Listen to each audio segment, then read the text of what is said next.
ఎంత మొత్తుకొని మసీదుకు రమ్మన్నా రాని మనుషులు ఒక వయసు మళ్ళిన తర్వాత మసీదుకు రావాలనుకుంటారు. ఇంట్లో పిల్లలు పట్టించుకోవటం లేని సందర్భంలో మసీదుకు రావాలనుకుంటారు. భార్య లేదా కోడలు పట్టించుకోని సందర్భంలో మసీదుకు రావాలనుకుంటారు. ఆస్తులందరికీ పంచిపెట్టిన తర్వాత ఎవరూ గౌరవించకపోవటంతో మసీదుకు రావాలనుకుంటారు. ఆ మసీదుకు వచ్చిన వారు ఎప్పుడైతే అజాన్ ఇస్తున్నారో ఆ అజాన్ లోనే తమ బాధంతా వెళ్ళబుచ్చుకుంటున్నారు. बेटा देखा नहीं मस्जिद को आ जाओ, बेटी देखे नहीं मस्जिद को आ जाओ, घर प्रॉपर्टी पकड़ लिए मस्जिद को आ जाओ। अब उन्होंने आकर पूरी जिंदगी का रोना अजान के तरस में अल्लाह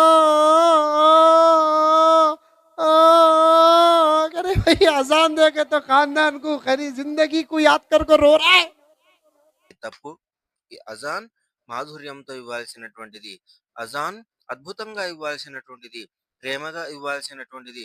అల్లాహ్ ప్రసన్నత కోసం ఇవ్వాల్సినటువంటిది. ఈ అజాన్ మనుషులకు అల్లాహ్ ఇంటి వైపుకు ఆహ్వానము. మాధుర్యము, గొప్పతనము, తియ్యదనం, కమ్మదనం ఉండాలే గాని తమ బాధలన్నీ కూడా ఆ అజాన్‌లో వెళ్ళబుచ్చుకోకూడదు. తమ కష్టాలన్నీ కూడా ఆ అజాన్‌లో కక్కుకోకూడదు.